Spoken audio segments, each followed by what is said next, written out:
And we are live, I believe. Just going on to my channel to double check. We hope so. We hope. We are indeed, by the looks of it. Yep. Right, so. Yeah, let's go. Hello, everybody. It's me, Six Past Kayaken, and welcome to the first episode of Dark Podcasticum. This is featuring Hiswordonly and Oscar1. Say hi, guys. Hello, I'm Hiswordonly. And basically, my... Oh, sorry. I thought you were good. finished. You're good. All right, go ahead. My bad. No. You finish up. But yeah, I am a, religious channel. I am a Christian. And Warhammer kind of just came to the channel, I guess, per se. But yeah, anyways, go ahead, Oscar. I apologize. Yeah, of course. Hello there. My name is Oscar1. I stream on Twitch. I usually torture myself sometimes with high difficulty. And I'm quite a Warhammer fan myself. Mainly a fan of the memes as well. Right. Yeah. Excellent. So, with those introductions done, I hope you guys, if you're watching this, you know who I am by this point. I am. Who? I am going to mute my phone so that doesn't happen again throughout the podcast. Who? Right. Muted. And yeah, so I do, as you know, the Warhammer excerpts. I was originally a gaming channel, which I did the excerpt out of boredom one time, and it's started to take off, which was great because I absolutely adore Warhammer. I've been playing since I was like literally 8 or 9 years old, and I thought let's reach out to to one of my friends and someone whose content I watch because I think it's interesting.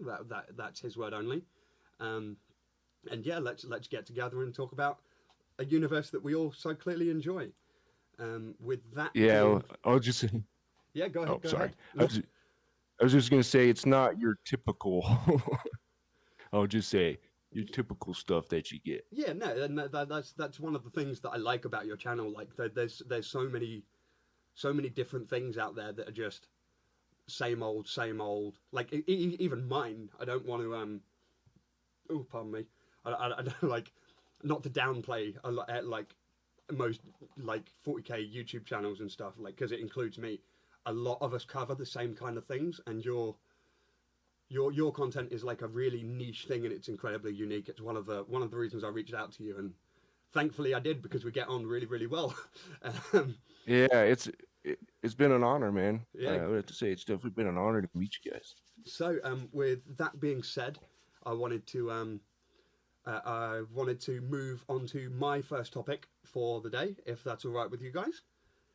Absolutely. Sounds good to me. So with that being said, that is Extinction, the Aaron Dembski-Bowden short story that was published in.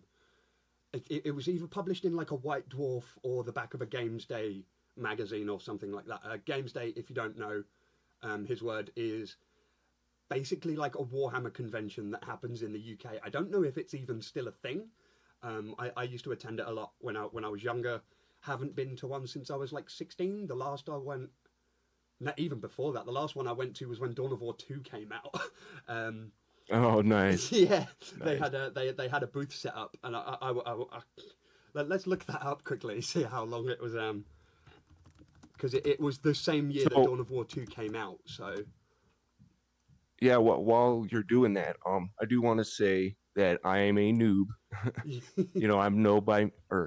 I'm not an expert.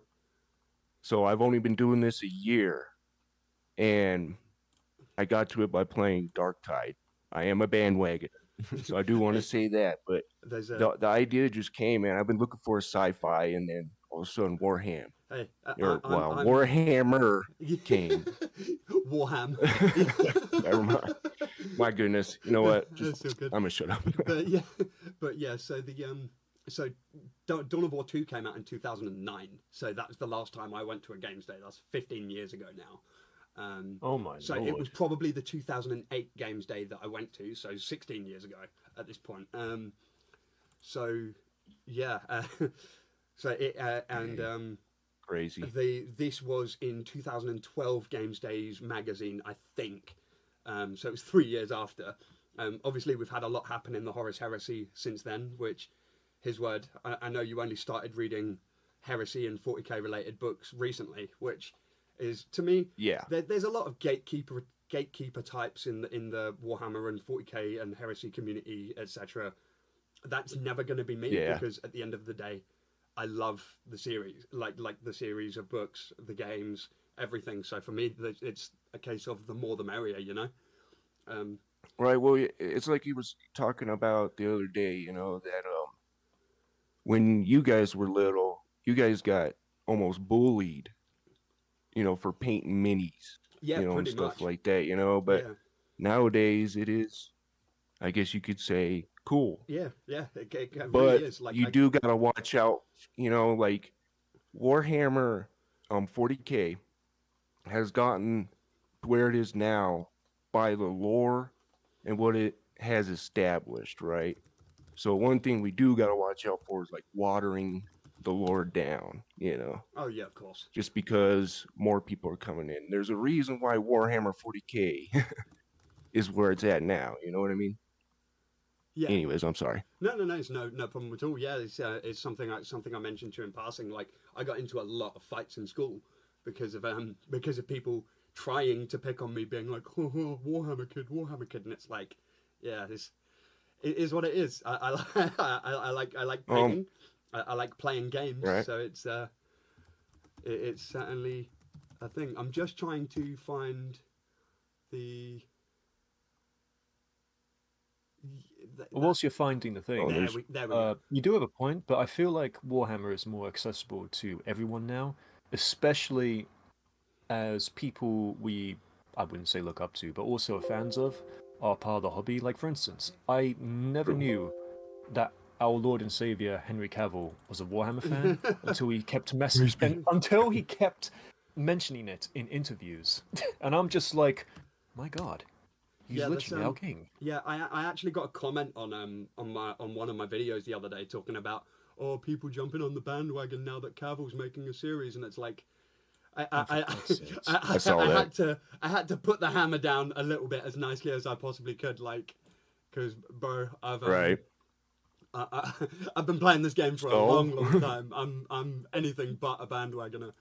Right, let's see. Right, I am. I'll admit that 100%. But again, you know? even in that there's no problem with it in my eyes.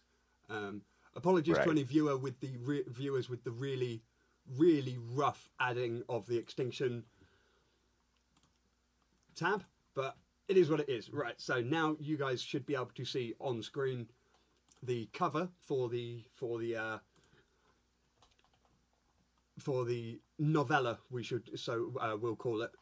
I'm still working out all the kinks of this podcast stuff, so apologies if everything is a bit rough at the moment. But yeah, 0 out of 10, not coming back. 0 out of 10. Well, it should be 0 out of 40,000, right? Right. God damn it. But yeah, so for me, I absolutely, like, I stumbled upon this recently while looking for excerpts to read for my channel, and I'd never read this story before up until recently, and I was just like, wow, this really puts into perspective some of the events, like, leading up to the Black Legion books, which I'm not actually sure when the first one came out. I've listened to the audiobooks of them. Talon of Horus is amazing, but this really helps set that up, and even though it was before the Siege of Terror books started, it helps us get a bridge from the Horus Heresy to 40k proper as we know it, which is something that I really loved. Hey, Chrome Makey Dome, good to have you here on the channel. Glad to see you around. That's Chroma. Oh, Chroma. How's it going, Chroma Key Dome. Right, Chroma Key Dome. Yeah, Chroma Key. I know about Chroma Keying. I should have read that. Good to have you here. But yeah, so what were your guys' takeaways from it? I know, Oscar, you listened to the sneak peek audio of my recording of it last night. Yeah. But which one of you wanted to go ahead first on your thoughts? I could go real quick. Yeah, go ahead. So the question I had, which was a little bit earlier too, Yep. were the word bearers going after the sons of Horus because they were just weakened or something like that, or did Okay, it so because they failed or essentially, something? the given law that we know from the situation, like that was already established even before the Horus Heresy books started being written, like with the release of Horus Rising, is that essentially all of the traitor legions turned on the Sons of Horus because they failed to take Terra, and there was an event known as the Great Scouring, wherein the loyalist remnant started to actively hunt down the traitor legions. This is how all like the majority of the traitor legions, I believe the Alpha Legion are the exception. Don't quote me on that.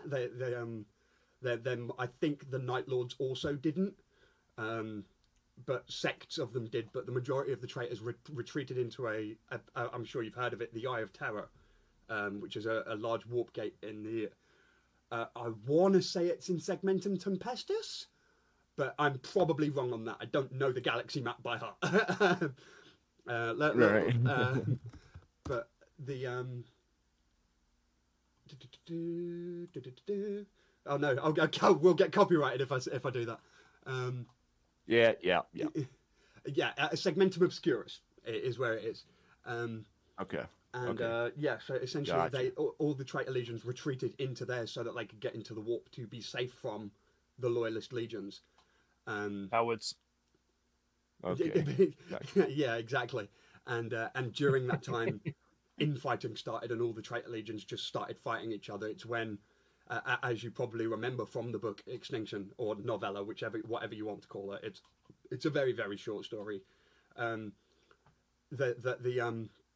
It mentions the breakdown of command structure from the Legionis Astartes, and that one of the characters calls the perspective character, the point of view character, captain, and he was like, captain, a callback to when the legions had a structure. Okay. Yeah, go ahead. Apologies, man. No, don't apologize. Just for the viewers out there, so they can kind of, if they haven't read Extinction. So now this is from the Lexicanum. Sorry. The Horus Heresy is over. The traitorous War Master is dead. His allies defeated, and the Sons of Horus are a dying legion, fled now to the first reaches of the galaxy and beyond. First Captain Ezekiel Abaddon, always among the most devoted and bellicose of his brethren, is now set adrift, who will rise to claim a title of War Master, who will lead them in their long war for vengeance. And will that hollow champion of the ruinous powers be able to reunite the old 16th, or the 7th, that's the 16th, before they embrace extinction? Brain turned to mush there, guys. Apologies. It's all good. You're good. Roman numerals aren't. But anyways, aren't everyone's forte. The 16th, yeah. So just to give like a little summary of what's going on in Extinction. Yeah. So it's as I previously mentioned, there will be a full reading of Extinction on my channel soon. It's going to be the next video I put up. So if you guys haven't even heard of this before, thankfully I'll be able to introduce you to it. But so that was pretty much what I had to say regarding your question. Oscars, what did you think of the story? Quite depressing, really, because it kind of goes into the human side of the traitor Astartes, you know? Yeah. That's something that Aaron Dembski-Bowden, he does have his flaws as a writer. He does tend to character assassinate some of the main characters, like in Master of Mankind, Ra Endymion is supposed to be the protagonist, but he spends more time talking about Diocletian than he does Ra. But one of the things that ADB does really, really well, ADB is the abbreviation of Aaron Dembski-Bowden, his word, just because you might not know that. But it not saying that you wouldn't be able to figure that out, but just in case you start getting confused of me just saying ADB right now rather than Aaron Dembski-Bowden. But I'm already confused. Yeah, it's something that he is absolutely fantastic at is showing the humanity of the Astartes, and how even as they fall further and further to chaos, that they don't lose that. Well, I love that, man. That's not all of them lose it, you know. Which, yeah, Oscar, that's absolutely right. a very, very good takeaway from the story. Yeah, people have a higher like pain tolerance, I guess, per se, you know, than others. Yeah, it's Sorry, I didn't mean to interject. No. It's what we're here to do, right? We're here to discuss things. But yeah, True. Extinction is absolutely fantastic. I adore the scene of I can't remember the character's name, because the one of the problems I have with like the Sons of Horus characters is that a lot of them are named in Chthonic, or Chthonian, and no, it's Chthonic, I think. I can't. Yeah, but I struggle to remember their names because of it. I remember Uric because Uric's awesome. You might have read it as Jurek. My brain just automatically hey, Saints go in marching. That's it's great to have you in. How's it going, brother? Glad to see you here. Have a good time at work. But yeah, I pray for you. The is yeah. So Yes.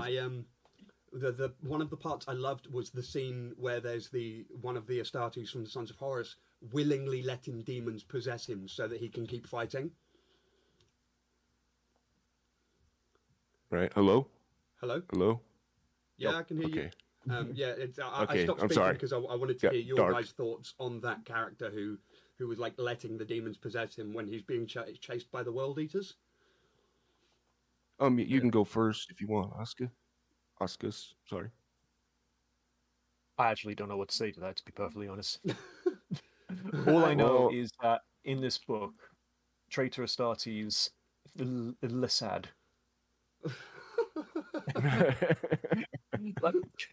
Although, to be fair, allowing yourself to be taken over by a demon, just Jesus Christ. Yeah, it's so my thoughts about it is how he talks about the not letting himself be possessed through just his sheer willpower, and essentially allowing the Right. demon to coexist within his body, and how similar that is to the Gal Vorbak. I don't know if Oscar, you should know about the Gal Vorbak from the tabletop, the original possessed Space Marines.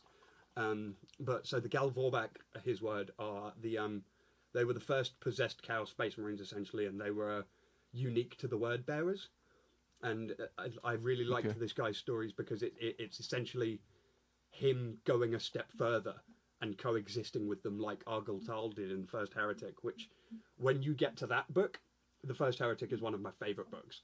And yeah, I just thought it was really, really cool seeing an Astartes like force a symbiosis and believe he was more powerful than the entities and could just do it every time.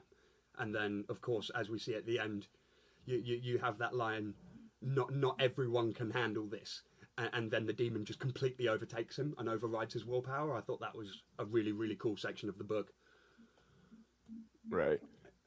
Yeah, like imagine how much like power, I guess you could say, or life force that demon is taken from you, like each and every moment, second, you know what I mean? Yeah, So that's kind of exactly. like the thing that's crazy, you know what I mean? Exactly. And like then the it's Astartes- almost like gravity, you know, it's like yeah, sucking you down, you know, and you still can move. yeah, exactly. The But- the Astartes himself even describes it as he's beginning to feel like a husk, which is Right. you couldn't even put into perspective how that would begin to feel.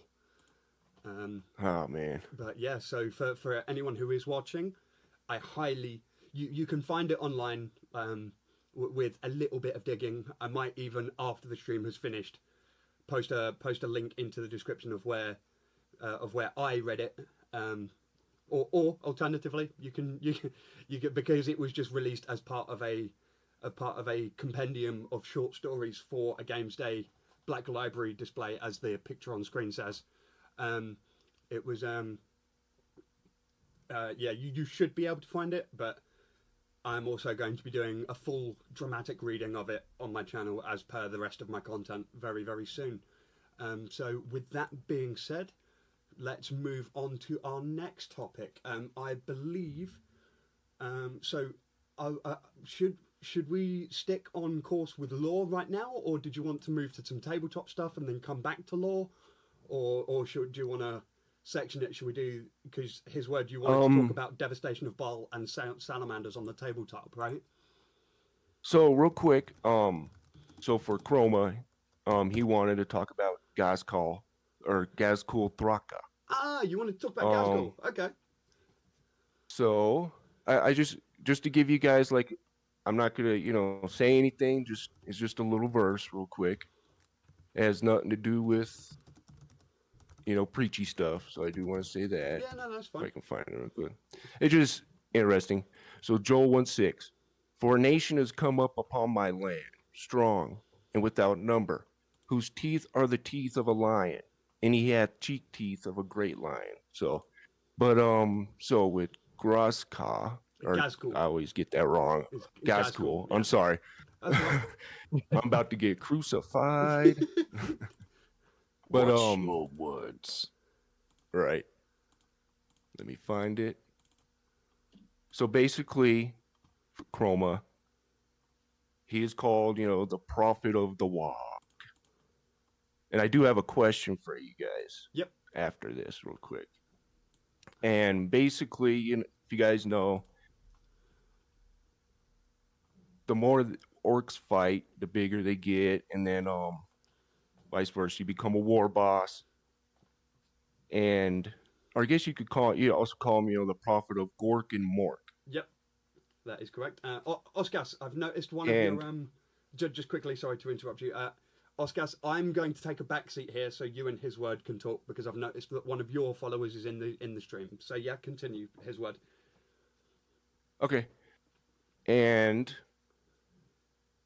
so basically, they get this great wog going. And I do believe it's still going, right? In the 41st millennia? Yes, it is. Oh, dear. Yeah.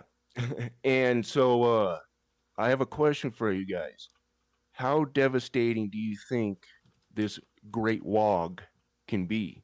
Especially with Gazkul Mag Urk Thraka, I guess what I'm reading here. That is his absolutely, name. you got that perfect. I was expecting you to butcher it. No offense intended. Sorry if I sound 10 distant. points I'm to just you. reaching for my 4th edition Orc Codex. Yeah, so Gazkul Mag Urk Thraka. Yeah, he's the prophet of Dawar. He fun. Oh, I'm sorry. I say wog. I apologize. Some people do pronounce it wog.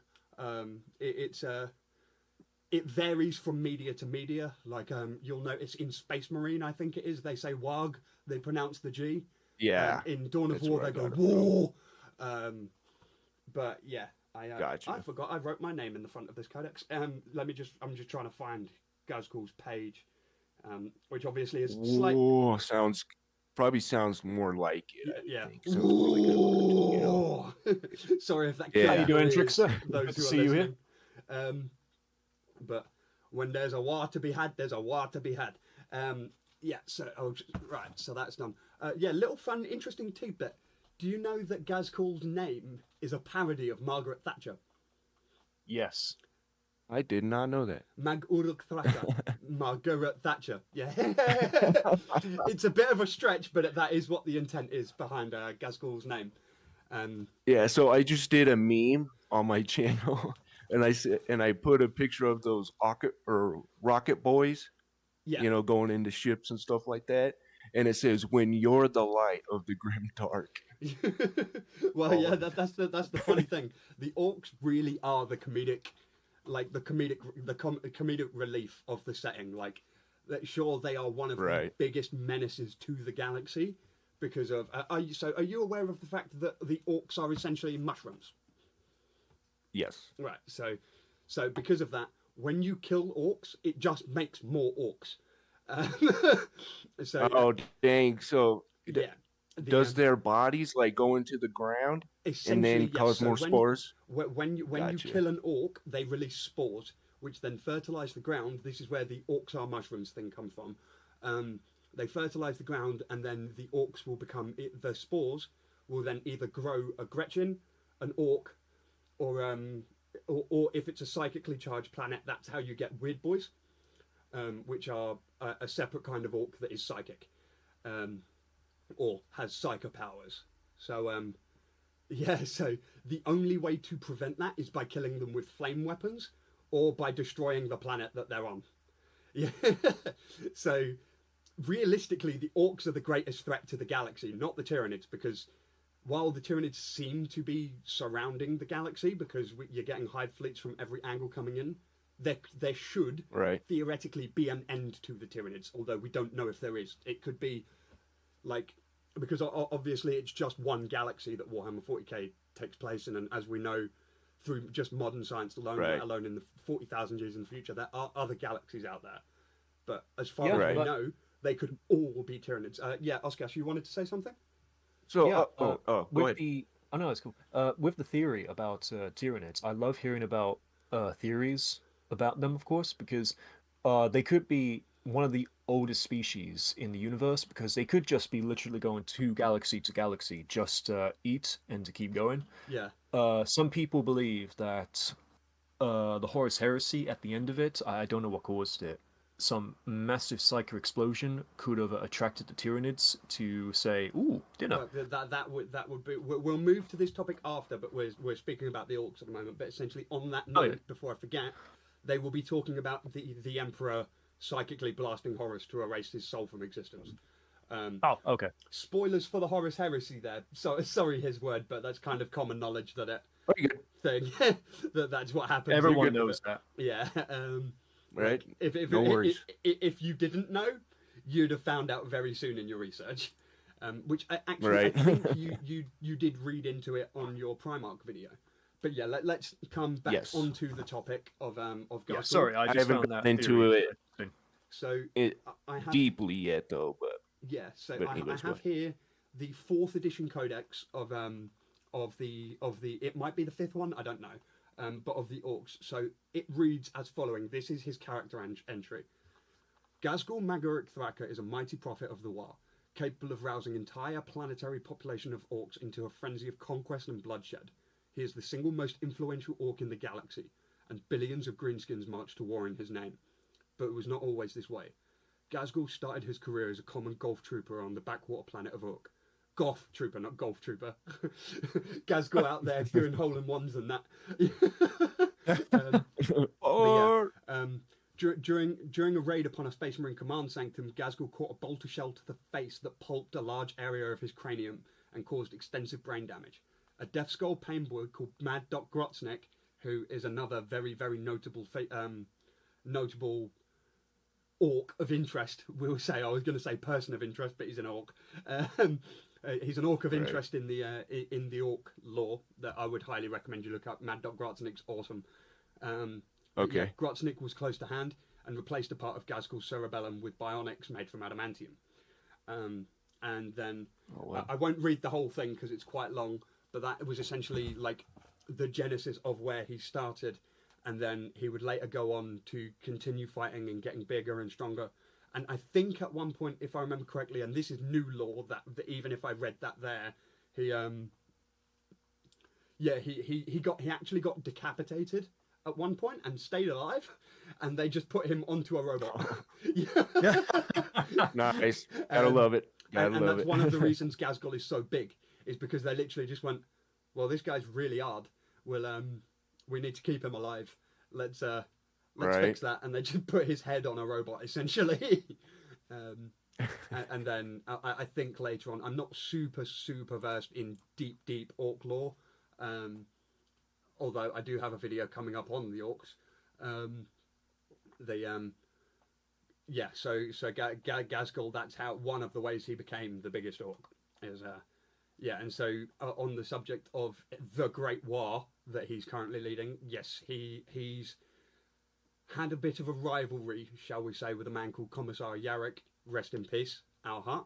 No problem, Kramaki. Glad to have helped you with that. And so he essentially Ghazghkull is a bit pissed off with the Demon Primarch Angron at the minute, as far as we know, because Angron went and killed Commissar Yarrick.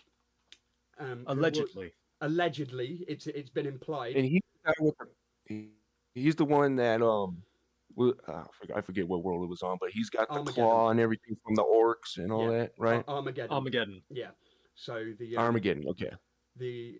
And that's where the scary part, the real scary part of Ghazghkull comes from. He isn't just this large menacing orc that can smash anything his way. He is that, but Ghazghkull is also the smartest orc that we have ever known. From the Horus Heresy all the way up to 40k. Even the Beast from the Beast Arises series is not implied to have been as smart as Ghazghkull currently is. Orcs do be cramping indeed, Chroma Key. But yeah, so essentially there's this scene, I can't remember exactly what book it's in. It might also just be from the background fluff of the Imperial Guard or later Orc codices. But Ghazghkull manages to capture Commissar Yarrick, and he brings Yarrick to speak with him. And Yarrick notes the horror that he wasn't speaking low Gothic to Commissar Yarrick. I don't know if you know the different. Sorry, I started to tangent, but he was actually speaking high Gothic to Commissar Yarrick. That's basically Latin, right? Essentially, yes. That is the language that Imperial Guard officers, or Astra Militarum officers, as they're now known, like commissars, Imperial Guard officers, Astartes, and like Imperial nobles speak. Everyone else speaks Low Gothic, and so Ghazghkull is smart enough that normally orcs don't even communicate in Gothic. Like, orc language is described as literally being like just grunts hitting each other and headbutting each other and biting each other, and that's the orc language. In other words, Cockney from London. Well, that's how it's displayed when it's written. But like the implication is that is how orcs communicate. And Ghazghkull Thraka is so smart that he's managed to grasp high Gothic. And on this flip note of that, Ghazghkull has actually been shown to strategically plan, whereas normally orcs just chuck like they have the Stalin approach. They just chuck orcs at an objective until they get it. Whereas Ghazghkull has actually been shown to make surgical strikes using orc commando units and using the what the bloody orc jump infantry called? Why have I forgotten that? Are they the Rocket Boys? They're the ones with the rocket backpacks, but I don't believe they're called Rocket Boys. Storm Boys, that's what they're called. There we go. Storm Boys. Okay, my bad. So they're the ones with like the jetpacks. There are guys with rocket launchers, and they are called Rock-It launchers, which I've always found really funny. But yeah, like Rocket. He was he was shown to actually strategically plan for events. And that is the real horror of Ghazghkull. He has the might to command every orc in the galaxy, but he also has the smarts to actually take an imperial world. Like without just trumping it. pardon the orcish coming out. But yeah, so that's a brief summary on Ghazghkull for your Chroma Key. And yeah, that's pretty much it there. Unless either of you had something else you wanted to say on the matter? Nope, I'm good. We can move on. Oscars? Well, I just want to say, because of Ghazghkull, obviously making the biggest war ever again, are we going to get a similar war like the War of the Beast? See, so that is the implication. And I was going to say probably, but it very much is looking like it, and it definitely does seem like it is the implication. And although it could also just be already happening and we don't know it. But in terms of raw strength, Ghazghkull probably still isn't as strong as the Beast. Although, as to my knowledge, we haven't seen Ghazghkull fight all out yet. Like, we've not seen him fight all out in ever. Like, he's gone hard, but from the tidbits of lore I've read, we have never seen Ghazghkull struggle. So we don't even know if we've. It's a bit of a no limits fallacy. Sorry to pull out my power scaly language, but Ghazghkull could very well be capable of fighting Guilliman. We don't know because we've not seen them interact. But I mean, it could be possible. I mean, he wants to beat the crap out of Angron because of what happened. Yeah, and see, that's the thing. From what we've shown, we have no reason to believe he can't. But as it currently stands, we've had physical evidence that the Beast, so in the Beast Arises series, the Beast killed Vulcan. I think more than once. And obviously, with Vulcan being a perpetual, he got back up multiple times. And Vulcan, you're going to read The Beast Arises soon, so I won't finish that. But people in chat probably know what happens. I was talking to you with that one there, his word. I'll avoid spoiling The Beast Arises series because you like the salamanders. Yeah. That is a very, very good series. So that one I would highly recommend for you, especially if you... And anyone watching, I would absolutely recommend the Beast Arises series. If you like the orcs or you like the salamanders, the Beast Arises is up there. But yeah, like in terms of like from a power scaling perspective, Ghazghkull probably isn't the strongest orc we've ever seen because we've seen the Beast fight Primarchs, and we haven't seen Ghazghkull do it yet. But given everything we know about Ghazghkull Fragger, I personally believe if it turns out this theory that Angron killed Commissar Yarrick and that Ghazghkull is now super mad at Angron, I think we're going to see Ghazghkull fight Demon Primarch Angron, and Lord knows what happens from there.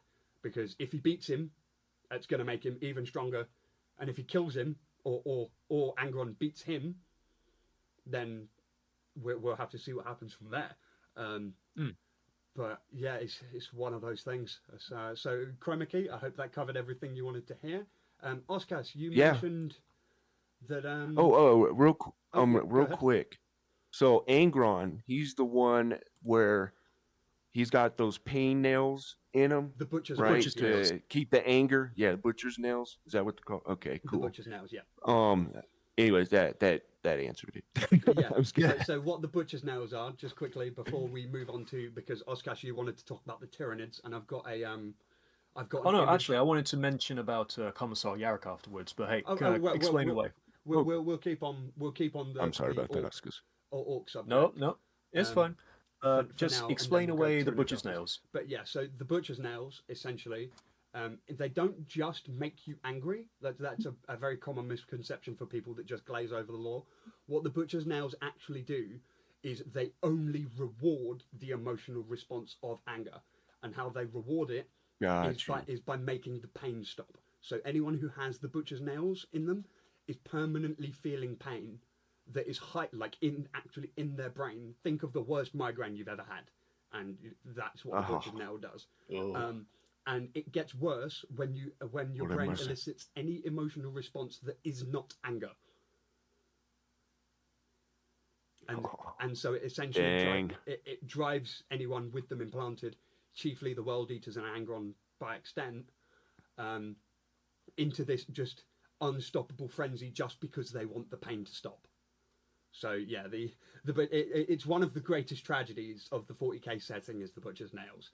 Because so there was actually implication in it's either in Mechanicum or Master of Mankind, but there's implication that Angron's role is among the Primarchs was supposed to be a diplomat, that he was supposed to be incredibly empathetic, and the Butcher's Nails took that away from him, which is just so tragic. Right. For me, it's why one of Angron's one of the most interesting Primarchs because of what he could have been. Right. Yeah. And so, Oscars, do you want to take it away with Commissar Yarrick? Yeah. The reason why I mentioned that Commissar Yarrick is now allegedly dead instead of proper confirmed is because of, obviously, rumors going around that apparently some higher forms in the Imperium may have just made that shit up for, maybe boosting morale, for, getting people to say,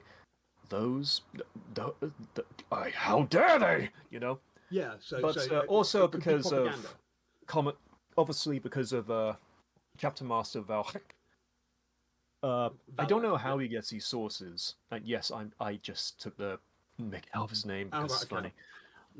But yeah, I don't know where he gets his sources from, but most of the time it is quite accurate, his sources. But I thought I might just bring that up because what if he's actually not dead, you know? What if he is somehow still alive because of sheer willpower? Because he is literally an old man now. Yeah, that I would love. I'm sorry. Go ahead. I would love for him just to come. A really important phone call that I need to take. Sorry, guys. Do you guys want to continue talking about Yarrick? I'll be as fast as I can. I'll tell them I'm busy. Yeah, of course. Okay.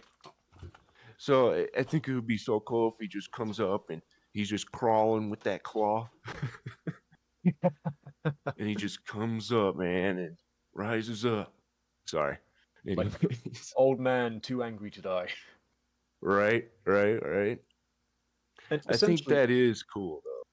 Yeah, essentially, I thought it was a shame that they killed him off, but I get that some stories and lore, some characters have to be killed off for obviously reasons because of storytelling and all that, which it's fine, it happens, perfectly normal. But I kind of feel like that Yarrick doesn't deserve to be killed off, in my opinion, because he is very iconic, especially when it came to the War for Armageddon, because he did play a good role in that. But at the same time, there's a lot of human characters that are getting, I don't want to say downright replaced most of the time, but one of them, Creed, I don't know if you've seen that he now has a daughter who's taken up the mantle of responsibility of his job. Ursula Creed, I believe her name is called. No, I didn't. Yeah, so basically, I can't remember the Necron Lord, but basically the guy who captures almost everything and anything for his own museum, apparently went down onto Cadia, kidnapped Freed just to have in his collection or something. I may have the lore mixed up with something else, but if they're going to kill Yarakov, then they're just going to upset a lot of people. But hopefully it's not true, because I don't really want another character being replaced. Because and Yarrick get Walking Dead. Yeah. Although it wouldn't surprise me if he somehow comes back as an Imperial demon, because people just love him so much. The Imperial demons theory of the Imperial Saints. Yeah, I could fully see Yarrick coming back as one of the Imperial Saints. That'd be very, very cool.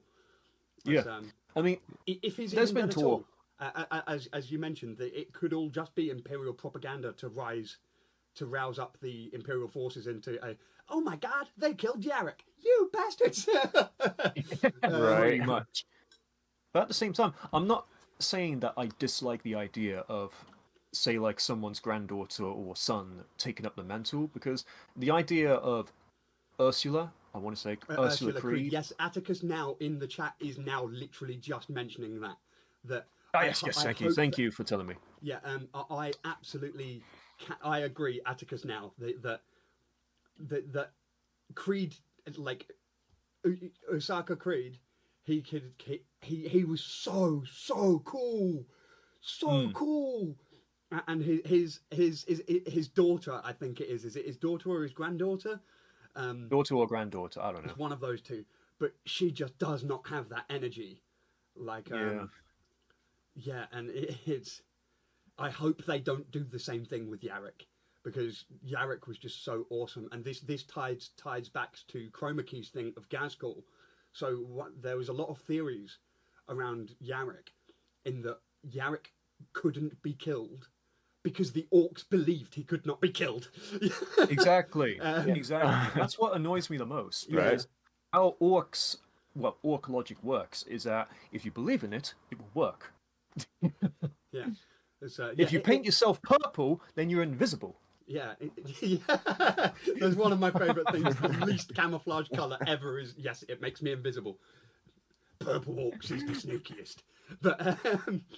But yeah, so, and yeah, as Atticus said, Creed actually managed to outsmart Abaddon, which there's only been, I think, a handful of times, like you could probably count them on one hand, that regular humans or mortals, as Astartes refer them to, that humans have been able to best Astartes in a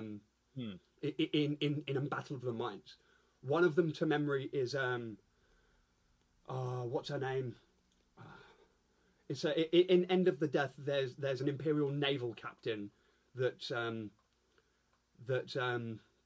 she's like the captain of the Imperial Fists fleet, like on one of the vessels, and she regularly plays regicide, which is 40k's chess, against one of the Imperial Fist captains, and a couple of times she managed to beat him. Which, just thinking about that, is crazy. Like afterwards. Jesus. After he was also one of the Huskarls, one of Rogel Dawn's Huskarls as well. So it's like that makes the feat even more impressive. Right. And yeah, and the only other time I can think of to mind is Yarrick on Armageddon when the Chaos Marines showed up before the Grey Knights saved everyone. Yarrick was able to hold against Chaos, and Creed was the other example. Those are the only three examples I can think of just a regular mortal human besting an Astartes in a battle of the minds.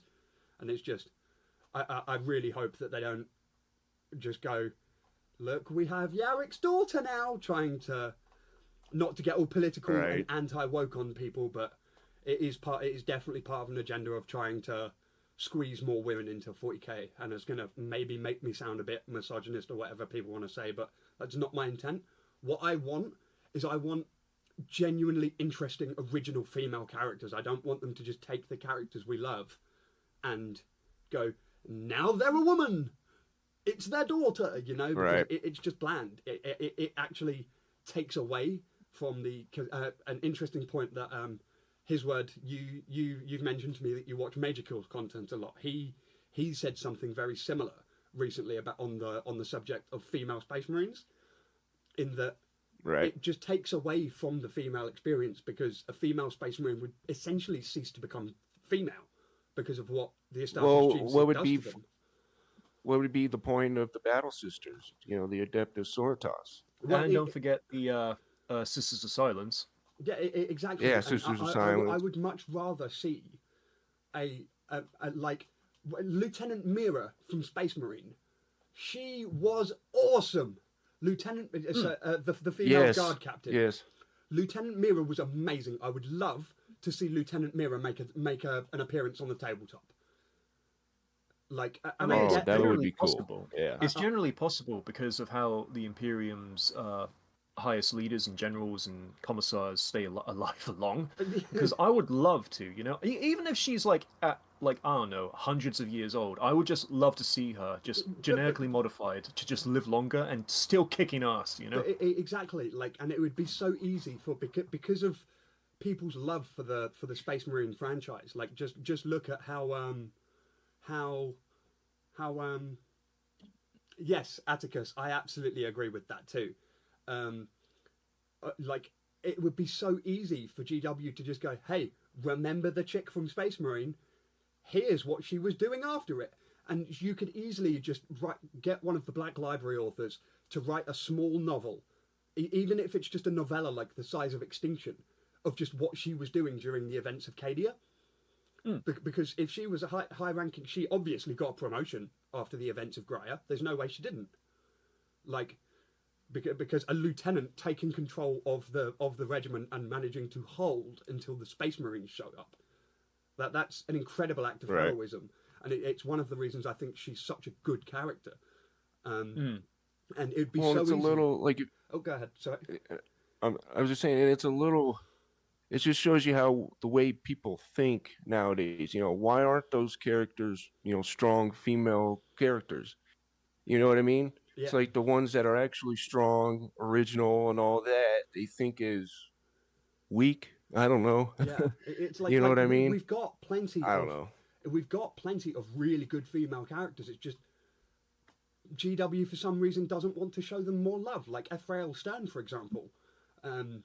Like, we've got a lot of really good female characters. You don't need to character assassinate a previously existing character so that one of their relatives can come in. But we've gone off topic a little bit here, and we've gone a bit political. So let's try and move on from this now. Well, I mean, Oscars. it's good that we went off topic, but I don't agree to going political. yeah. No, hey, it resulted in a good discussion too, so that's all good. Oscar, you mentioned you wanted to. I'm going to change the display image now. Yes. You mentioned that the possibility of the Tyranids having consumed everything in every other galaxy. Would you like to elaborate upon that? I've put up on the screen for the viewers that the galaxy map and the encroachment of the hive fleets that we've known of so far, and how it seems to have been from every angle of the galaxy. So yeah, Oscar, do you want to talk about that and where you've heard that theory from? So it's a personal favorite theory of mine because fear of the unknown is one of my personal favorite examples that you can use in what I would like in sci-fi horror. Because, for example, we had no idea of the origins of the xenomorph in the Aliens franchise until Ridley Scott ruined it. Excuse me. And yeah, the fact that we have no idea where the Tyranids came from, how they got to our galaxy in the first place, and theories going around saying it's like you said, the Emperor literally killing Horus until he's nothing. All that psychic energy could have attracted the Tyranids from maybe another galaxy, possibly Andromeda, because that's the closest to us. Andromeda. Okay. But no, it's still good. But yeah, no, I totally agree. I'll be honest, I hadn't heard that theory that the psychic like echo, so to speak, of the Emperor destroying Horus's soul would be a beacon to the Tyranids, and I think that's actually very, very interesting. Yeah, I think because that would have been a huge psychic blast just to kill someone who is madly obsessed. Well, not controlled by the gods themselves, you know? Yeah. And yeah, I mean, if you want to make sure someone was dead, if they were that powerful, you literally wipe their soul of existence as well. It goes to show just how crazy strong the Emperor was, and even Horus was, that the Emperor had to resort to that. That does actually segue to something that I wanted to talk about that I found out literally maybe 2 hours before we started recording, and that's that we've had recent confirmation. I can't recall exactly what the source was, but we've got confirmation that the warp exists everywhere in the universe, not just in the galaxy. I mean, that kind of makes sense. So it's absolutely possible that the Tyranid hive mind could have sensed the Emperor's psychic resonance and gone, we want a bit of that, because the warp is that far out. I don't know what your thoughts on that, Hisword, as someone who's less versed in the lore. Yeah, so the Emperor, to the Chaos gods, he's known as the archenemy, The anathema, yeah. the most power, or the anathema. Sorry about that. No, it's all good. I was See, because I'm a noob. He is also known as the archenemy. I was just adding the anathema is the specific name they also use for him. It's, gotcha. Yeah. Okay. And why wouldn't they want a part of it? Because they're not necessarily connected to the warp, correct? So that bit gets really, really complicated. And Got you. My dog got I'm hold already of my confused. Tyranid Codex recently. Yeah. Oh no! I don't play Tyranids anyway, Oscar. So it's I know how much you love collecting codexes because of laws and stories. Yeah, but it is what it is. It was one of the more recent ones anyway. So but Damn that dog. Damn at least it wasn't like a 4th edition Tyranid book. I don't have that one. I don't think. But they operate kind of like psychically, right? Yeah, they operate psychically from the hive. But there's also they've got something called the synapse and the hive mind. So they all have like a psychic connection to the Norn Queen of each respective hive fleet. But the hive fleet itself is referred to as a shadow in the warp. So they do have a presence in the warp, but it's almost described in the same way that blanks and and nulls are referred to as, which is very interesting because they are displayed to have psychic capacity, but they're like a shadow in the warp rather than a blinding light, as most powerful psykers are referred to as. Like it's often shown that the Emperor is literally just this shining figure in the warp of just gold. So, for example, in Echoes of Eternity, the when he's psychically watching Magnus and Vulcan's battle, which I've done my video on, which thank you guys for the massive support on, which part one of nearly at 4,000 views now, which is bloody crazy to me. But yeah, when they're doing their battle, the Emperor is literally just described as a golden mist. And I think it's quite interesting that the Tyranids are the complete polar opposite of that they're referred to as a shadow. So it speaks volume of their power. Yeah. Yeah. You know, and never mind. No, it's all good. Because you always hear stuff like, you know, the shadow in the darkness, or, you know, the shadow of death, or, you know, stuff like that. So I think it's kind of cool they brought that kind of to the Warhammer 40k lore. Oh yeah, absolutely. So right, Oscars. Let's. Oh God. Why are you saying "Oh God"? This is a good thing that I'm about to get to. Reasons. Also because it's you. So I'm going to segue us to. Hey, that's mean. No, I'm kidding. But yeah, I'm gonna segue us here now, just because I think it would be a good means to do so. You wanted Segue. This segueing like we're in a Family Guy episode. Hell yeah. You mentioned some stuff about plastic Horus Heresy that you wanted to talk about. I know Arbiter Ian did a video regarding the possibility of new plastics.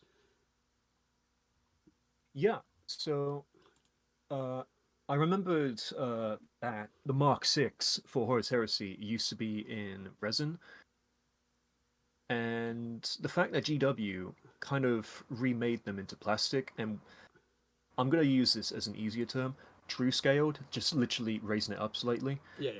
I really like the idea that they are potentially going to be making every single Firstborn armor mark in the Mark 6 new scale now, which I actually kind of like, and a possibility in plastic, because they redesigned the Mark 3 plastic kits into a upscaled new one, and I'm not going to lie, I kind of like them.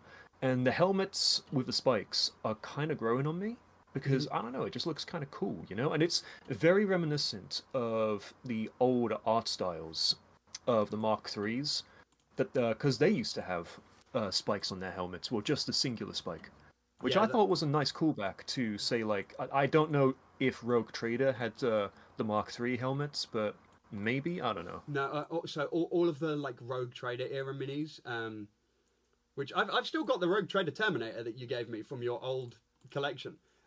I want to paint him at some point, but I'm worried to, because it's such an old model. But yeah, I've just put on screen for you guys as well a particular line of minis that are coming out in plastic that I'm very, very interested in. The Solar Auxilia, yeah. Correct. Oh wow, I'm surprised those showed up that quick. It's just because my feed isn't live for some reason. Yeah, I'm not gonna lie. When I saw the teaser and what looked like plastic Solar Auxilia, I was just like, holy they're actually doing it. They're actually making it more accessible. Yeah, incredibly. Which is a good thing, because these guys are actually really cool. You can technically play them in 40k, but the fact that they're going to be utilized in 30k in plastic now makes me hope that most of their vehicles and Sentinels are going to be in plastic as well. That's not strictly true. You can't play as the Auxilia in 40k because they don't exist in 40k. What you've got in 40k. But isn't there is a special rulebook that? Okay, thank you. The formation, the military organization, Solar Auxilia, doesn't exist in the 41st millennium. So it stopped being a thing after the Horus Heresy, as far as we know. Fair. It's just, I know that certain Space Marine vehicles, including the Leviathan Dreadnought, can be utilized in 40k in some way as separate rules.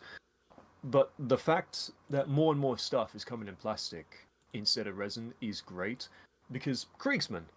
Everybody loves Kriegsman, but everybody hates resin Kriegsman. Not everybody loves Kriegsman. Just wanted to say, I do love the Krieg, but a lot that there is a fan base that there is a sect of the fan base out there that despises them. Just thought. Yeah, I'd well, we're not talking about them. Yeah, they're cringe. Yeah. Cringe of the do- Night Lords. But yeah, so that is absolutely something for everybody to look forward to. Anybody who watches this, and if you do play the tabletop, yeah, according to GW announcements, we've got a lot of the Plastic Heresy coming out this year, which is great. I'm super looking forward to the Solo Auxilia, and yeah, I'm just looking forward to the Plastic Command Squad for Horus Heresy. yes, oh yeah, that's going to be great too. And because my obviously you've seen my Alpha Legion, I've pretty much mixed and matched different armor marks to make it obviously Horus Heresy aesthetic, because people in that war, including the Space Marines, would have scavenged and repaired as much as possible for upcoming conflicts, you know? It's the reason why I mixed some of the helmets for the Mark 6 bodies with the Mark 4 helmets, because it just looks good. Yeah, no, of course. Right, so with that cheeky little segue, I'm now going to direct us, because now we're on the subject of the tabletop itself, there is something that his word wanted to speak about, and I'm just going to change the reference image here. Da-da-da. There it is. Oh, that's large. Didn't mean that. No, stop. You can tell I'm new at this, can't you? Right, there you go. Oh dear. Oh dear. Right, so, oh, that's made like a nice little bordered effect on it. When we're great by accident, what can you say? Yeah. So we now have on screen a picture of some salamanders minis, because his word, you've mentioned that you were. You've mentioned that Best boys. you'd sir. be interested in playing the tabletop over tabletop sims sometimes, and that you like the look of salamanders. So what? Yes, I very much do. What kind of questions do you have in regard to them? So, how many psychers can they field? Okay, so I guess would be the first question. So in terms of how the tabletop plays, in any given army book, most factions have access to a psyker unit. I believe the only ones that don't have access to a dedicated psyker unit are the Tau, and I don't even know if they have rules currently, but I think the Corsairs, the Eldar Corsairs, didn't have a particularly good one. And the Black Templars. The Black Templars can't use psychers either. But other than that, so how tabletop Warhammer works is that you do something that's called writing an army list, which I've actually written a sample army list, which I forgot to take a screenshot of. I'll snippet it now and put that up afterwards. But so essentially what you do is you write an army list. So everything in a book has there's a program called Battle Scribe, which I'll send to you after the podcast, that essentially it lets you write the army list, and it tells you like brief summaries of their rules.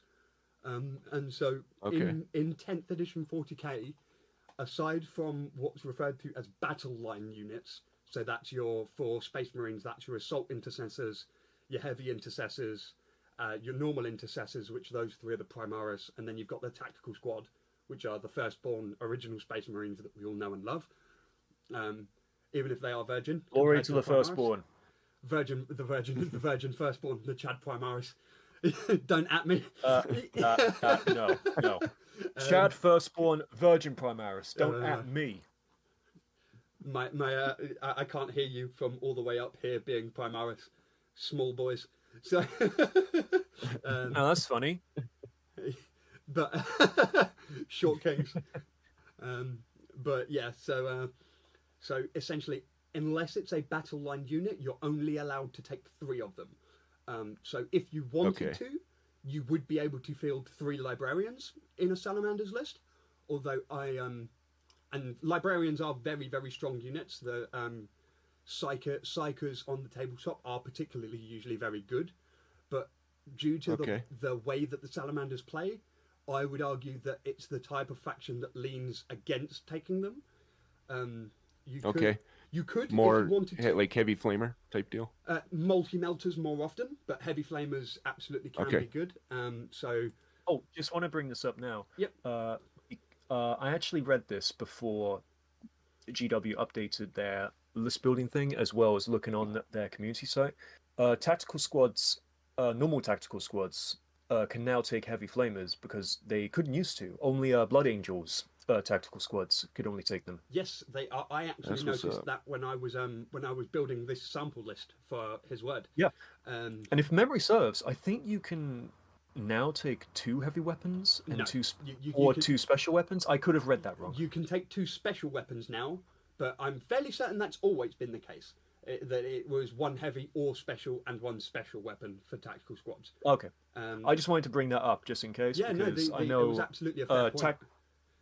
Because I always felt like because I always felt tactical squads should have been able to in every other army, but it's nice that they are now. Salamanders at bare minimum should always have been able to, and I think they could in the 8th edition Codex Salamanders supplement.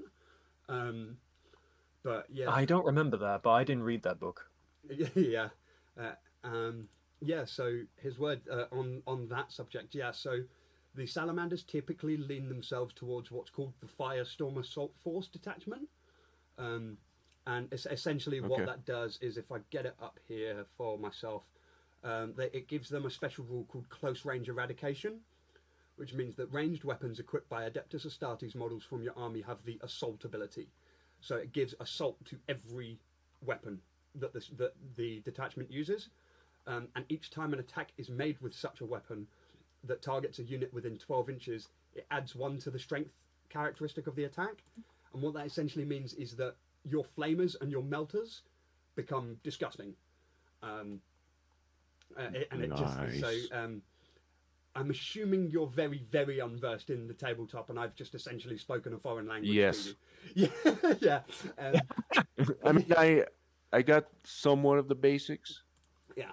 So, like command points, that you have different phases. You got your psycho phase, your range phase, your melee phase. Yeah. Stuff like that, but I don't know the intricates. Yeah, I think that's 9th edition, because I'm pretty sure in 10th, psychic powers are just done at any given time where they're supposed to be done. I don't believe there's a dedicated psychic phase anymore. It might be in the command I'm phase. outdated. I could also just be wrong. I've only myself actually played 2 games of 10th edition. I'm more a Horus Heresy guy, which is one of the reasons why your idea to play a game over tabletop sim for a video sometime I'd be really interested in doing. I'd just have to that would be tame cool, list, because I've played in like tournaments and stuff, so it's I would have to make sure I'm playing an army that's not good, otherwise not to trying not to sound arrogant here, I would just crush you and it would be no fun for you, and I want you to have fun on your first game, Right. Because otherwise, if I just absolutely slam you across the thing, I might get a little bit of amusement out of it, but what I would much rather is now have a friend that I can play the game with who is also going to enjoy it. So I'd much rather sit and figure out what an army I'm not going to be particularly good at using. Like maybe Tyranids, because I've got a Tyranid army, but I've never used it. So maybe I'll play Tyranids or something and just do like a swarm army that's not particularly good, and you can just be like, oh yeah, I'm killing loads of Tyranid dudes, and I'll maybe put like one get the old confidence booster. Yeah, essentially. Because it's not. Whenever I've taught someone how to play the game, I've always made sure that I have a less than optimal army, so that I don't accidentally crush them. Because being a dice and tape measure tabletop game, Warhammer is very luck prone, and all it takes is for me, even if I'm attempting to do bad decisions with a bad army, if I've got really good units in the army, I could walk through you by accident. Right. And I don't want that to happen in your first game. Not that I'm going to go incessantly easy on you when we play. I'm not going to let you win. Just so you know, I'm not going to let you win. But I am going to try and handicap myself so that it's a bit more even. And yeah, so... 6 pass right now. I'm gonna let you have fun. 6 pass later, I'm gonna beat your ass. Oscar, would you like to tell him what happened last time we played Heresy together? No, How many of my models did you kill? shut up. All of them. He killed a singular So scout. bad that we're not even talking about Yeah, yeah. It wasn't. Stop it. Granted, it was a very. It was so. I have a bit of a blessing in regards to what's called deep striking. I'm just like ludicrously silly lucky when it comes to deep striking, which is like either drop pods or teleporting or like assault marines jumping. It's a special method of deployment in the game. I hate it. And there's a bit of randomization to do with it. And I will always land exactly where I need to land. And so my Terminators and Rogel Dawn landed directly in the middle of his army with precisely the amount of gap that they needed so as to not fail to deploy. And then, yeah, I had a Primarch in the middle of his army, so you can imagine where that went from there. Yeah, which... To be fair, Yeah, it was my fault for not remembering that Alpha Legion counters 2 meters away from an enemy 2 meters? as one of their... No, 2 inches. There Why we do go. I get this mixed up? Sorry, I get meters and inches mixed up for some stupid reason. I could make a really, really crude and crass joke about that, but we won't. But yeah, so we like being on what, YouTube. What kind of army for the Salamanders interests you? Are you interested in more of the kind of firstborn side of things with tacticals like the Dawn of War, Space Marine era guys, or would you want to play like the newer Primaris stuff? His word. Well, I guess, yeah, I'm here. I would say probably the firstborn, because start from the ground up, because I don't know too much about Primaris anyways. Okay. So I'd probably stick to what I kind of know already. Right, well, that is that's actually perfect then, because the list I have written for you is a purely firstborn salamanders list. Would you like to hear what it is? Yes. Okay, so actually for... find a pen and write it down. Actually, I'll send it to you just quickly on. Okay, that'll work. That'll work. But yeah, I'll do that after the podcast. But I've got it copied. This is one of the glories of the Battle Scribe application. So, leading your army, do you know who Vulcan Histan is? That's the Primarch, isn't it? No. So Vulcan is the I do of the not. Salamanders. But so if I recall correctly, there's something called like the Mantle of Vulcan or something like that, and it's essentially like masters of the chapter salamanders get the title of Vulcan. So okay. Vulcan Histan. No, I did not know that. Yeah, so Vulcan Histan is a... I'll get a picture of his model up on screen quickly. Vulcan Histan's a G. And his model is actually quite fresh. His model's I will need to awesome. do some... I'll have to do some research on it. Yeah. Still kicks ass, even as a firstborn. Yeah, he's one of the few named firstborn characters left on the tabletop. Everyone else has been primarisified, and Vulcan Histan's like, no. Well, I mean... Sergeant Kronos. No, who's the scout character for Ultramarines? Telion, that's it. And Sergeant Kronos, who acts as a tank commander, are still firstborn at the moment, as well as Sicarius. Oh, Kato Sicarius. TTS is still alive and well here on the channel, by the way, guys. All the memes. Yes. Oh, I've just gone on to completely the wrong thing. Here we go. Let's replace that with the image of Vulcan Histan. I'm getting the hang of this. Eventually I'll get faster. Oh, he's tiny. Tiny boy. Oh, good. My mouse is getting very close to the dislike button. Yeah. I'm just kidding. No, it's fine. So yeah, that is Vulcan Histan. Once it comes up.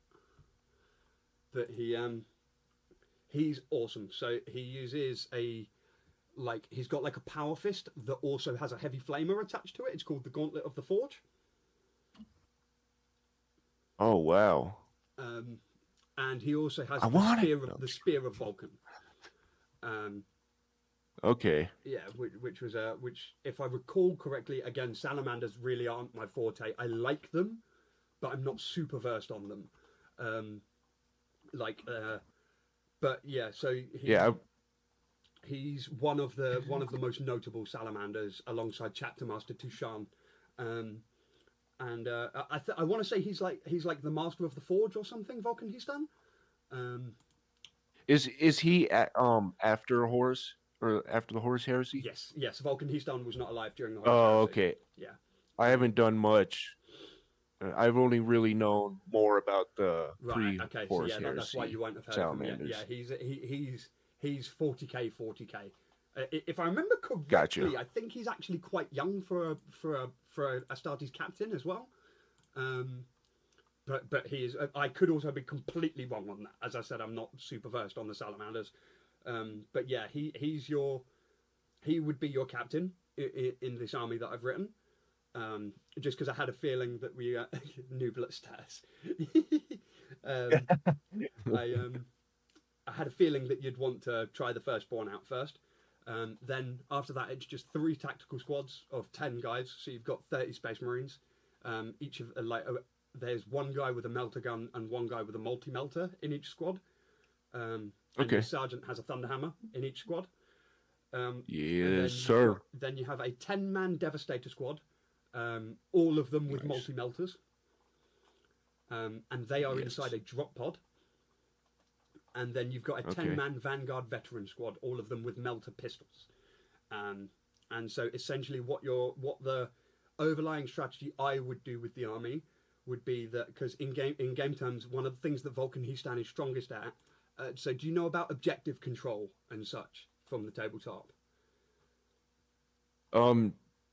Somewhat, just a glimpse. I Okay, glimpsed so at all, kind of like the rules. It's different gameplay. Yeah, so in the tabletop now in 10th edition, every model has what's called an objective control value, and it determines like. Oh, I haven't. Yeah, I haven't. I'm sorry to interrupt you, but I haven't done any kind of research on 10th edition. So Okay, I'll send you the rule book. I've got the rule book on my computer. It's free. Okay. You can just get it from Games Workshop's website. So there's no. I'm not going to get in trouble for saying that I'm sending you the rule book or anything like that. But yeah, so it's essentially each unit has an objective control value, and that it's kind of like let's say I've got a tactical squad and you've got a tactical squad, and we're both trying to fight over an objective. Because each of us have an objective control value of 1, that means neither of us have the objective. But if you were to say add a captain to that fight, you then have more objective control. So even though we're both there, you own the objective. A lot of the objective game modes in 40k work like Domination from Call of Duty, or like King of the Hill, that kind of thing. Like you just got to go, you hold an objective, and you stay there. One of the things that makes Vulcan Histan strong. And go ahead. Do you have like tickets that kind of go down to, kind of like in Battlefield, where like if you stay there? That depends from mission to mission. So Gotcha. Some missions will say that if you control X amount of objectives at the end of the game, you get X amount of points. Some of the games, you get a point for every turn you hold the objective. Gotcha. Yeah. Okay. So what makes Vulcan Histan strong is he is able to nominate a single objective on the board, and he just goes, okay, I'm objective control value 10 while I'm on that objective. So it essentially means if he's there, the enemy is not taking it from you. Nice. Does it depend on your roll, on what you roll on the dice? No, not the objective control part of it. Okay. The rolling the dice is where you get like is when you're rolling for your shooting and your things like that. Movement is all done in inches. Okay. Yeah, so it's a lot to go over, which we probably won't be able to cover in this podcast. Yeah. But yeah, so this the general strategy would be to walk up the field with Vulcan and the tactical marines, sit on the objectives, and then you use the drop pods and the drop pod and the Vanguard veteran to go, I'm going to take these ones as well. Right, and kind of push forward with them. Yeah, so it might be a more complicated than I would make a beginner list, but it's also much stronger than I would make a beginner list, just because I want you to see all of the like cool things that the salamanders can do and how strong they can be. Right. Rather than just giving you a bland, normal tactical army and being like, well, why is this different from any normal Space Marine army? You know. Right, giving the taste of exactly. power, but not the full power. Yeah, exactly. Yeah, like full power salamanders, you're taking almost exclusively Primaris. You're taking Adrak Zagatone, and you're like chucking Land Raider Redeemers everywhere. Like, or at least that's what I've gathered from the little bit of research I did when you mentioned you wanted to have a try of playing the salamanders. But yeah, so that's pretty much that covers those things. So the benefits specifically of playing salamanders is your melter and flamer weapons, they all become stronger. So essentially it makes it easier for them to kill the enemy. Cool. Yeah, so salamanders are, among the Space Marines, some of the best anti-tank dudes, because melter guns, multi-melters essentially are like a super anti-tank gun, and then the salamanders make them even stronger. Which, yeah. Nice. Gotta love it. So the melter weapons, unfortunately, are shorter range than a lot of the other weapons. But if a multi-melter hits your tank, it's basically guaranteed to be dead. Yeah. So, from that, was that everything you wanted to talk about regarding salamanders and the tabletop, or? Yeah, that'll work for now, because we could probably talk about it for hours. Yeah. We could absolutely. We could do a whole pod on just salamanders and the tabletop, and I'll be honest, I don't think I'm equipped enough to deal with to discuss it at the length that it deserves. Not in terms of salamanders, at least. Like I could talk about Custodes, Grey Knights, and Night Lords for hours, right? And all the refined details of that. But with that being said, let's move along to what is here. Right, I think the only thing we have left to talk about then are the. You wanted to talk about Major Kill's video of Slanesh existing before the War in Heaven now, or more. I guess, real quick. In general. Yep. Before we get into that, I want to talk about the Devastation of Baal. And that was the other thing that I was going to say. You also wanted to talk about. Oh, I'm sorry. No, it's okay. But those are, as far as I can see, they're like our last two topics to speak about, other than my Rogel Dawn topic. But yeah, okay. So if you wanted to introduce Oscar to what you wanted to talk about directly, I really, really, really need the toilet. So I'm gonna have to go, or I'm gonna pee myself. Hey, I've just noticed we've got people watching. Welcome to the stream, guys. Hope you're enjoying it. Please. Thank you guys so much. Already. Thank you. So, and go subscribe to Hiswordonly's YouTube. Subscribe to mine and follow Oscars1 on Twitch. We love you guys, and I'll be right back. Thank you. So I actually just got done with the Devastation of Baal, and on one of it, so Mephiston gets a vision from a Harlequin.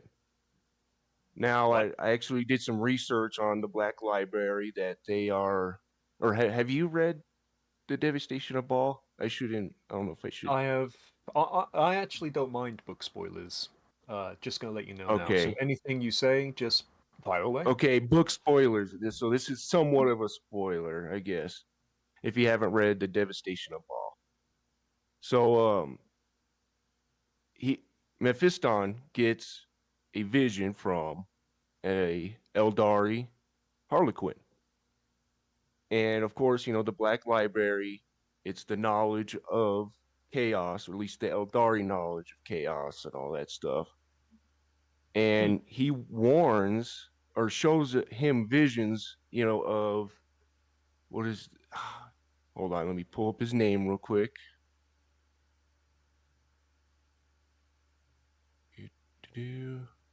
Okay. Kabanda. the corn demon, and I was wondering why Harlequin corn. I don't know. Maybe I missed something in it or something like that. And I know, is that what like Harlequins do? They warn people of like chaos intrusions or something like that.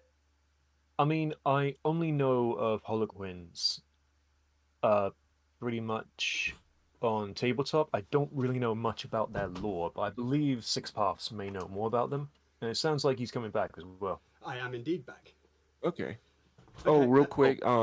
The one who's talking is me. His word. Right Yeah, now, it's me. That's his word only. So, his word only. He, if you missed the introduction part of the, well, I literally sprinted back, and now I need to use my inhaler. It's all good. There's always something. Yeah, it is always something. It's what happens when God decides, of all the things you're going to suck at, Six Paths, you're going to suck at breathing. And I suck at thinking.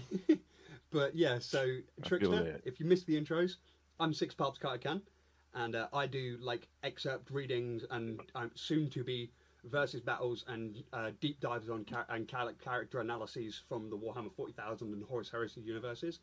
And his word only, I guess I'll let him do it rather than shoehorning myself speaking all the time. Yeah. So I am a Christian, I guess you could say, a religious channel, and Warhammer just kind of came upon it. Yeah. So my motto is I pull from Warhammer 40k lore to help explain biblical lore. And it's not to convert anyone. It's just to do something cool and unique and give you a kind of like a perspective, I guess, per se. Yeah, it's for me personally, it's some of the more interesting 40k content on YouTube. It's why I reached out to You're him. You're not going to hear it in church. yeah, exactly. And it also also helps give not only just perspective on the on biblical lore and stuff, and knowledge on in that sense. It does also it breaks down the 40k lore in a way that is perhaps more accessible to a certain demographic that wouldn't be able to digest it in another form. I think it's really, really cool. And also, you're a really, really cool guy, so it was a no-brainer to contact you. So, like I said, it's an honor to be here, man. Yeah, it's an honor to have you, my friend. Thank you. Right, so with that being said, you wanted to discuss the Devastation of Baal. I'm just going to get a reference image up on screen for that now. Did I forget to download it? I did. Apologies, this is going to take a second. Let's just get that one, that'll do. So, while we're doing that, what particularly did you want to talk about on the Devastation of Baal? Okay, yeah, we kind of just went over a little bit. So basically, the Harlequins, or a Harlequin, comes to Mephiston, or doesn't come to him, but shows him a vision of Kabanda, yeah. The corn demon, that, he's about to peer through the veil or something like that. Yeah. And I just want to know, is that what the Harlequins... I know they're the keepers of the Black Library. Yep. But why would they warn Mephiston? Okay, so essentially... I guess is a question I have. So, because for on that, we have precedent in the Horus Heresy. Not that I'm trying... I don't want to keep... I don't mean to keep, bringing everything back to the heresy, just, it's not me trying to avoid speaking the subject. It's more that there's historical precedent for it within the lore. So the Harlequins are very, very much aware of how much a problem of chaos in general are, and the Tyranids as well. Obviously, that part's not relevant to the Horus Heresy side of it, but the Eldari or Eldar, as OGs still call them, they don't have the means to fight an all-out war with chaos anymore, and so they'll often go out of their way to inform humanity and go, look, this is about to happen. You need to stop it. Oh, okay. And Got you. because of that, they'll often contact like champions of humanity when something's about to happen. And with Kabanda specifically, there's a lot of history between Kabanda. I don't know if you know about that. I'm assuming you would, because it's mentioned in the Devastation of Baal. But yes. Kabanda is the reason the Blood Angels have the Red Thirst. Okay. Okay. And so. Okay, that makes sense. Yeah. That's definitely a big thing in the Devastation of Baal. Oh yeah.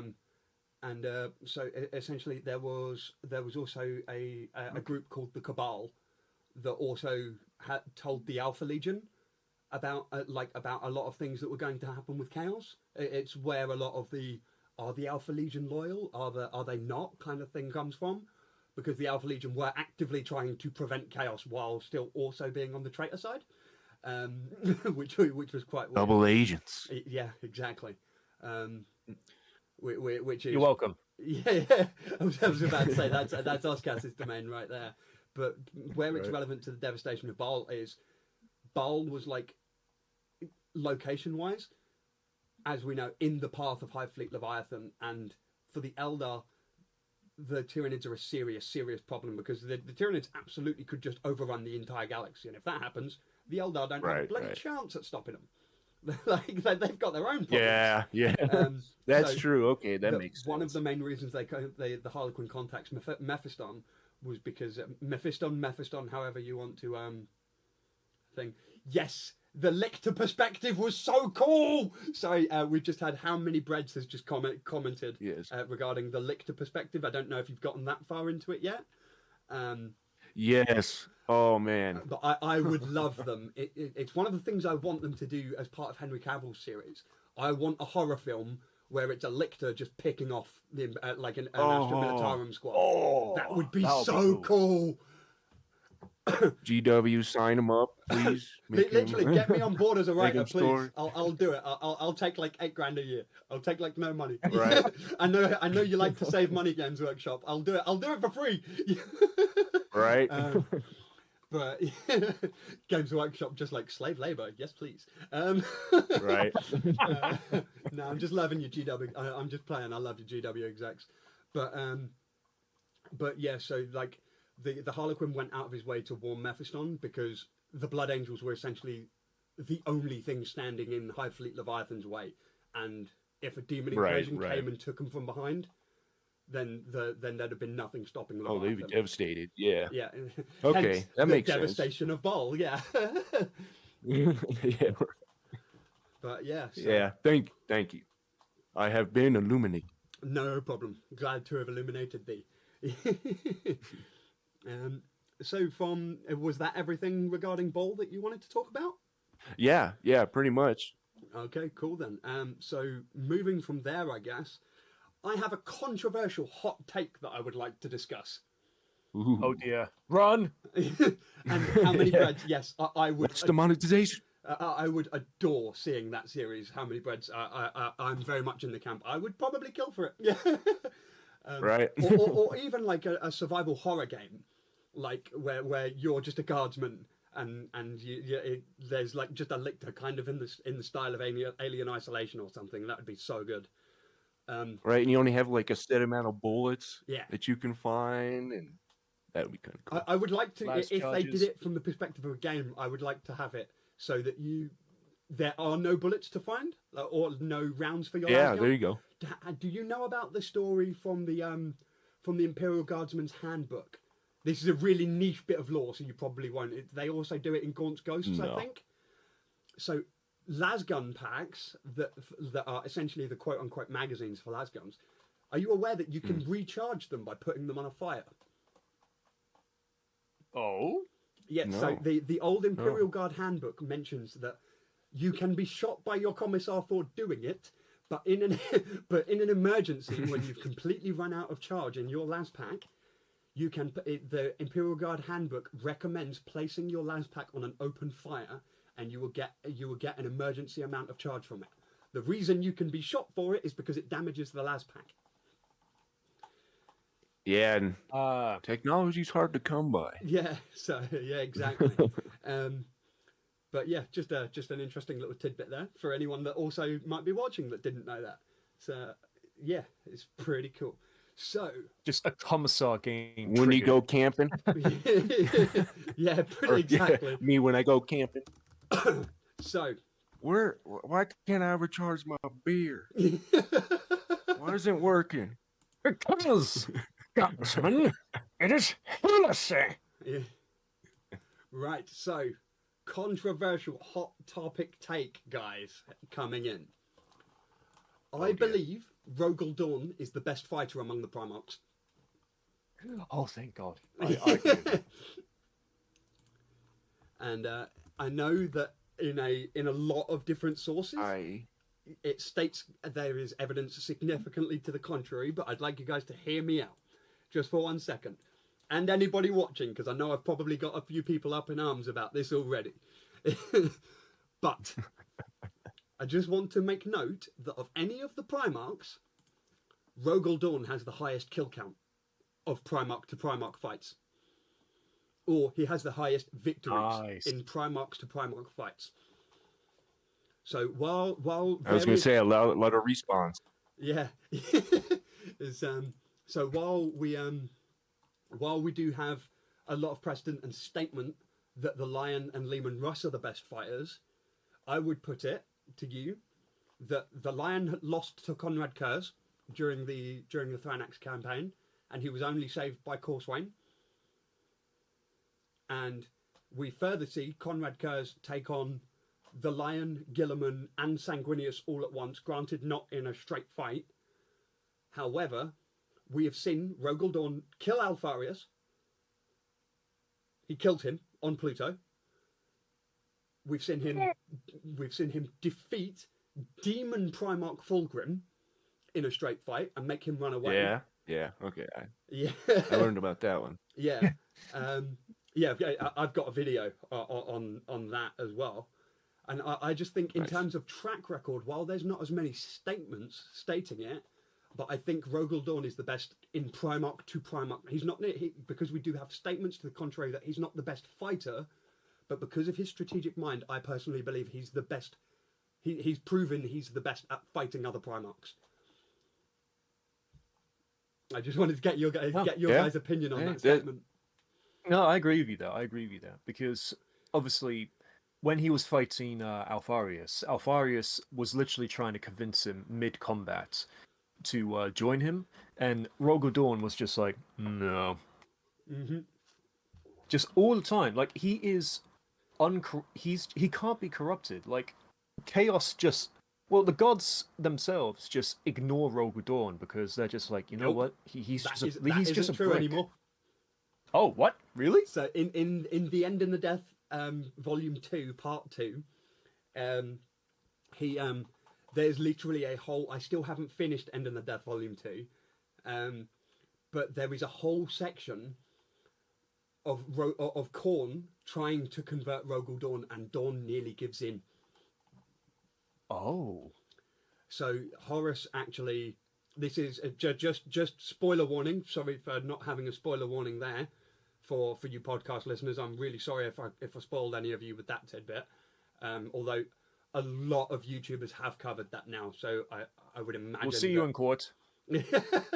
I would imagine that if you're here watching this podcast, you'll have probably heard about this from a more sizable YouTuber than me or than his word.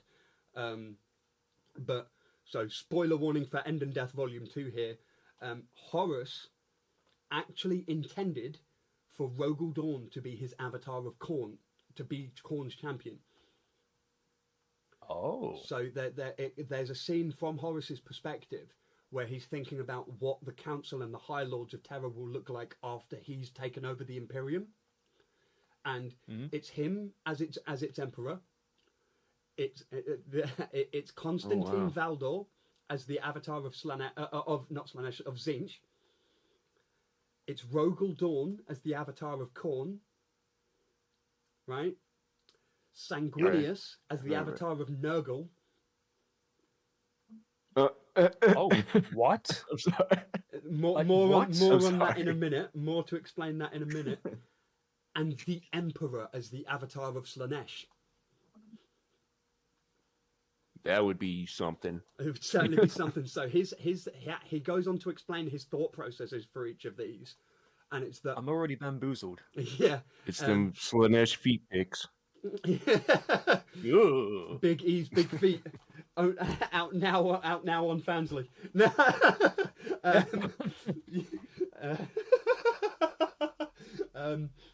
Only on Only Saints. Only Saints. Hashtags. We aren't demons. Yeah, but yeah. So he wants Sanguinius to be the avatar of Nurgle because he's foreseen his death for so long, and he's had visions of his death. And obviously, we know while the Chaos Gods are also the representations of the negative emotions and thoughts of humanity, they also do have positive sides to them. And Nurgle's is life and continuing to live. And so I thought that was a really, really cool, interesting thing, that he wanted Sanguinius to come to Nurgle so that he could see how to not die, because he loved Sanguinius so much. Even when he was all lost to chaos, he was like, I still want to save Sanguinius. Which was like, right. Oh, it just hurts so much considering we know what happens in the third book. Oh, sorry, we know what happens later on in that book, which, yeah, I haven't gotten to that part yet, but it's gonna hurt when I do. Oh dear. Right. Yeah. And then he saw the Emperor as the avatar of Slanesh because he thought that if he was able to make the Emperor see his side, that they'd conquer the galaxy and the Emperor would want to rest. And as we know, rest and leisure and get like that kind of thing, and engaging in all the hedonism that you can to relax and stuff. He was like, well, the Emperor would need to do that. He's done nothing but work for millennia upon millennia. He deserves a rest. Right. And what better yeah, well, entity in the walk to give you a rest than Slanesh? Right. Yeah. And you rest, you get rid of all the kind of like the negative emotions, I guess, per se. You know what I mean? Yeah. So and you're not feeding into the warp as much. Yeah. Well, no, but that's the thing, because Horus was so far gone at that point. He saw it as, well, why wouldn't the Emperor want all of Slanesh's gifts? He deserves it. Like, he was so far gone that he was like, absolutely, the Emperor deserves that. And because of his respect for Constantine Valdor, that's why he wanted him on the council, because the Custodians don't really have free thought, so to speak. Right. And what better person to grant that to someone than Zinch? Yeah. Ooh. Yeah. So you could definitely tell that with Ra in the Master of Mankind book. You can definitely see that in Ra. Yeah. I'm sorry, with the Custodians. My bad. Yeah. No. Ra, you are absolutely correct. It's a perfect example of that. Like, Ra is a slight exception to the rule, because Ra does seem to have some semblance of individuality, whereas other Custodians don't.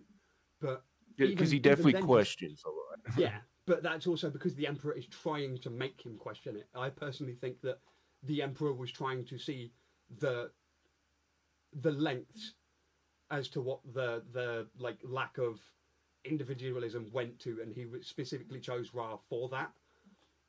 Right. And Master of Mankind's a hell of a book.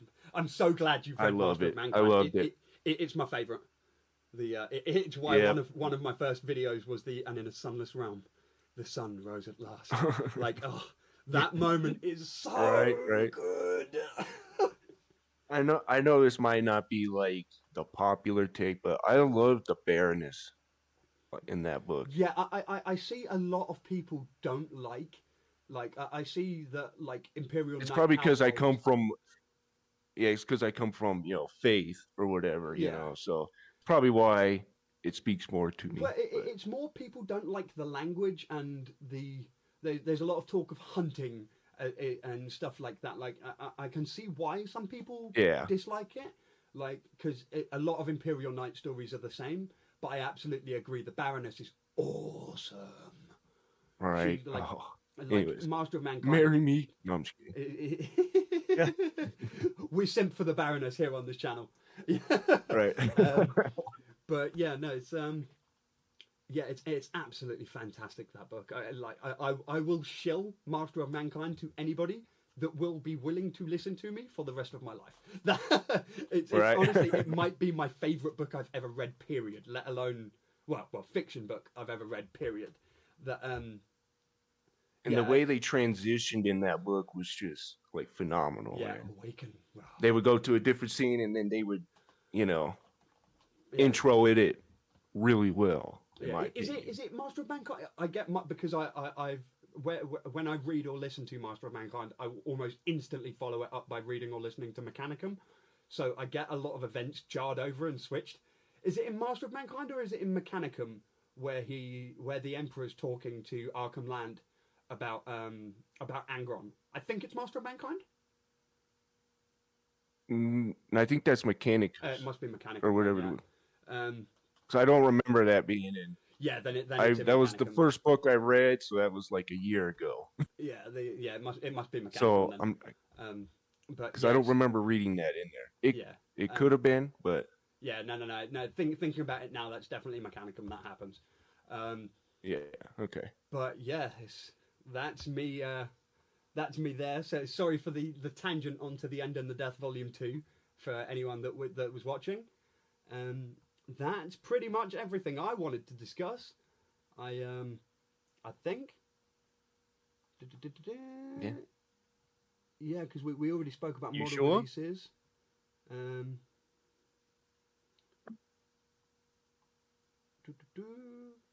Oscar, did you have anything else you wanted to talk about? Not really, no. I think I've covered what I wanted to cover All when right. it comes to potential all the firstborn marks being made in plastic and sized up to the Mark 6 size now. Yeah, cool. Does anybody in chat have anything that you want to particularly discuss? Just leave that out there while I'll probe that out and ask that quickly while I ask his word. Is there anything else you want to cover? I think we might be close to being able to maybe wrap up. I'm good. Yeah. All right, cool. So we'll just get a little bit of an outro going, and yeah. So no, nothing else that Chroma Key wants covered. Which thank you for watching, by the way, buddy. Really appreciate you being around here. And I guess that extends to absolutely everybody else. I'm glad. Saints Going Marching. I'm glad you enjoyed it too. It's, so this has definitely been a successful foray into podcasting, so to speak. I'm glad that you guys seem to have enjoyed it, and yeah, I guess we're gonna call it there. That's apologies for how rough the display image is. I literally slapped it together at about 3 o'clock this morning when I couldn't sleep. I've Getting been... quite close to the dislike bar. But yeah, so I guess that's going to be up for now for me. His word. Alrighty. Would you like to say farewell in your own way? Yes. I want to thank, Chroma and Saints for coming and stopping by, showing Six Paths Kaioken some support as well, and subscribing to him. I'm sorry, my bad. I don't know why I said that. My bad. How dare you assume my gender? But anyways, Hey, whoa! Careful with the pronouns. My pronouns anyways, are him, okay. him, because I'm just him. I'm him. Before I embarrass myself, him Kardashian. but thank you guys. Thank everybody that watched and showing support. Yeah, Trickster, Atticus now, How Many Breads, Chroma Key Dome, the Saints. I'm just going to say Saints because it says the Saints Gonai marching, and I like that's how my brain's reading that. So I'm just going to say Saints. So big shout outs to Saints, How Many Breads, Trickster, and Atticus now. And just going to double check I didn't miss anybody. No, not missed anybody. But yeah, great having you guys all in chat. It was really awesome. Oscas1, would you like to say your farewells to the podcast? Thank you for having me on here. It's actually a nice opportunity to be on a podcast, and just generally talking about the hobby, because I do like that, Right, okay. Right, And right. I love it, man. I can't get enough of it. Yeah, excellent. And we Likewise. learn something new every day. Every day indeed. With that being Amen to said, that. I guess here's where we call it. I do want to say, as I've already said, thank you everybody for watching. Please do hit the like button and subscribe button if you haven't already. It really helps out the channel. I'm growing so fast I can't even fathom it. And I got a little special something planned for if I'm able to hit 500 anytime soon in the form of a potential giveaway. Get this man to 420. No, because if I get to 420, I need to hit 420 too fast that I don't notice it. Otherwise, I'm just going to start removing subscribers to stay at 420. No. But if you haven't already, also, please do go ahead. The links to Oscast1's Twitch channel and to His Word Only YouTube channel are in the description. Please do go and follow them if you don't already follow them. And yeah, we love having you guys around. And look forward to episode 2, which is going to be on His Word Only's channel. So if you've not followed him and you enjoyed this, definitely follow him, because we're going to do one episode on my channel, then one on his, one episode on my channel, one on his. And yeah, it's going to go back and forth like that. So thank you guys all for watching. It's been a blast.